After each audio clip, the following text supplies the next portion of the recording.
fazer dessa oportunidade vários outros projetos. E entendi também que vocês têm 3 workshops já feitos, não é?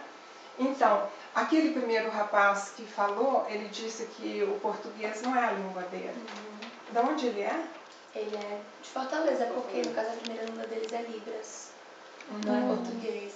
É isso que ele quis dizer. Eles são alfabetizados em Libras desde o começo da vida. Aí eles usam colégio, como a gente usa, por exemplo, no Brasil para aprender inglês, eles usam para aprender português. Certo. Então, e quando vocês comunicam com ele, como que vocês ensinam a profissão do vídeo, por exemplo? Nas aulas, né, assim, a gente vai enfatizar que no primeiro semestre desse ano foi um momento de pesquisa, um momento de preparação. As oficinas começaram agora em agosto. E a gente usou esse primeiro semestre para captar os professores que a gente convidou para darem as oficinas e treinar essas pessoas para darem oficinas para surdos. Então a gente passou semanalmente, a gente tinha aulas de Libras a respeito de tanto comunicação básica quanto comunicação que a gente poderia usar na nossa área, né? Questão de saber linguagem de câmera, linguagem de set, linguagem de produção. E também para aprender um pouco sobre cultura surda, a melhor forma de ensinar para essas pessoas. É porque é muito importante saber como eles aprendem, porque a cultura deles não é a mesma que a nossa, é outra cultura. Então eles têm um processo de aprendizado diferente, eles têm um processo de receber aula, de receber conteúdo diferente. A gente teve que aprender a criar slides específicos para ele, a ter uma linguagem de aula específica para eles, a poder falar mais devagar e dar um conteúdo mais fácil de entender, para os intérpretes poderem também estar sempre acompanhando. A ter uma sincronia, porque assim, a gente aprende um pouco de Libras, mas óbvio que é uma língua complexa, então todas as aulas a gente dá com a ajuda de intérpretes. Aí a gente teve que aprender uma forma de pegar um ritmo próximo com um dos intérpretes, para não atropelar eles, né, também, enquanto eles estão tentando traduzir o que a gente falou. Até porque também os intérpretes não são cineastas, então vão ter muitos termos que para eles vão ser difíceis de traduzir, de passar da forma certa. Porque a fotografia já é um exemplo, porque a fotografia a gente tem a direção de fotografia, né? Que é vídeo, no caso. É vídeo, e a gente tem a fotografia, que é foto estática parada. E aí foi um desafio para os intérpretes, porque eles tiveram que aprender a falar as duas formas diferentes, separar. Tanto que o nosso intérprete principal envolvido, que é o intérprete Márcio Lemos, a gente fez algumas aulas com ele para definir alguns sinais também que a gente iria usar. Porque, por exemplo, às vezes a gente está com o intérprete novo, a pessoa, a gente está falando de fotografia, né, como eles não são da área, eles fazem fotografia sim, que aqui é estática, mas a gente está falando de vídeo, que é esse sinal. Aí tem que ter toda essa comunicação. Eu acho isso incrível, não é? Porque além da seriedade do programa que vocês criaram, ainda tem essa dificuldade de comunicação, que é uma dificuldade, mas ao mesmo tempo eu acho que isso é também um aprendizado, né? Porque esse é um outro mundo que você está entrando nele, que você está conhecendo, que você está, de qualquer forma, também abrindo para outras pessoas, não é isso? Eu queria saber como foi o processo de seleção com esses alunos que participam do workshop. As pessoas selecionadas para fazer parte do workshop e criar esse filme. Como vocês selecionaram eles? Para darem as aulas ou para assistirem? Não, os alunos. Os alunos, como a Bianca falou, a gente pegou o primeiro semestre inteiro para fazer pesquisa. Nós fomos atrás de instituições que trabalhassem com esses jovens e nós achamos o ICES, que é o Instituto Cearense de Educação Surda.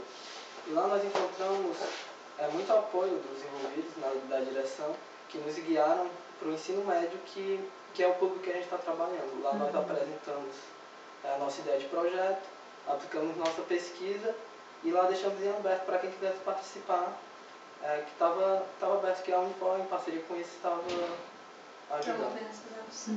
A gente vivia lá no ICES, a gente fez uma pequena pesquisa de mercado com eles, levou assim para saber a maior dificuldade deles com audiovisual, o que é que eles gostam, o que é que eles gostariam de aprender. E também, aí a gente sempre vai lá, quando tem que dar alguma informação, o pessoal de lá já está dando um total apoio para a gente, facilitando essa questão da nossa entrada lá. E o importante também do que seja o ensino médio é porque uma coisa que o nosso projeto foca muito é nessa parte de carreira, né? Dar outra carreira para eles não acabarem sempre fazendo Libras português.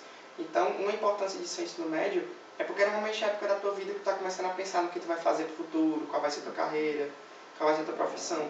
Então, assim, não é que a gente quer que todos eles virem cineastas, mas a gente quer que eles, vendo que eles possam aprender cinema, eles possam chegar à conclusão que podem aprender a ser outras coisas também. É isso, eu também entendi isso. É importante isso que vocês estão fazendo, que dá oportunidade para o jovem ter opção. Sim, isso é muito importante para eles. Isso é muito importante, sabe?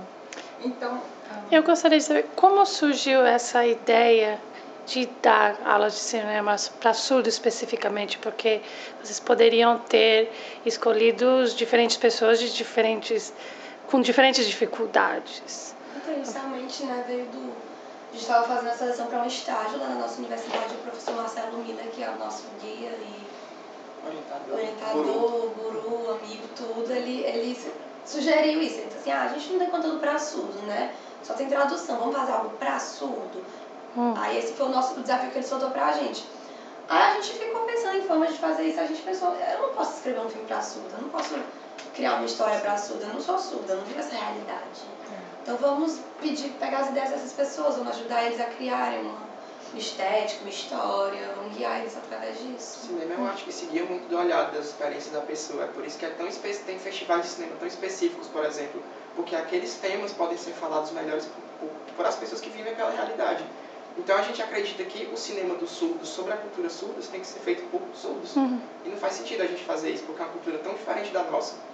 Então o ideal é ensinar eles a fazer as próprias obras. E esse vocabulário que é próprio do cinema, existe uma linguagem para surdos que já foi utilizada, por exemplo, por esse cineasta que criou os filmes que vocês se inspiraram? Ou é uma linguagem que se adapta, e no caso do Brasil, como vocês falaram, vocês desenvolveram uma nova linguagem com os novos sinais, com os intérpretes?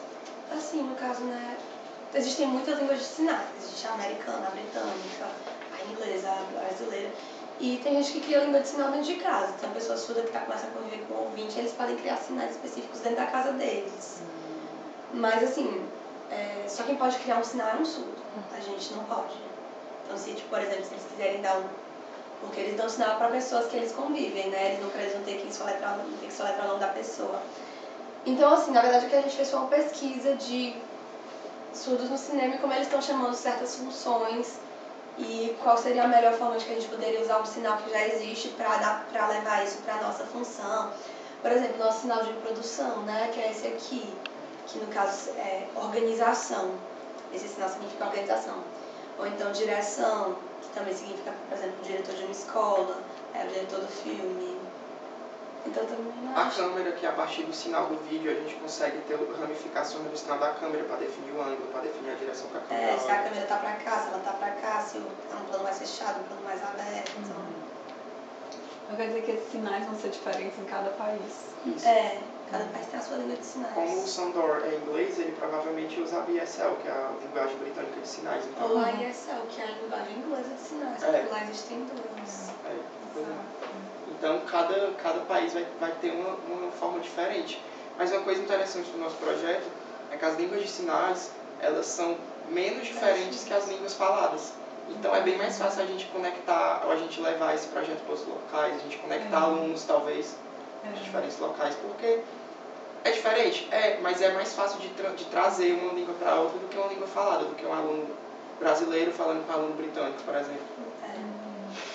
E o resultado desse trabalho que vocês estão fazendo, dá para a gente ver algum dos filmes em alguns meses? Vocês podem trazer para cá? Claro. Quando a gente tiver finalizado o curta-metragem que a gente vai gravar. Vocês podem... que maravilha! Seria...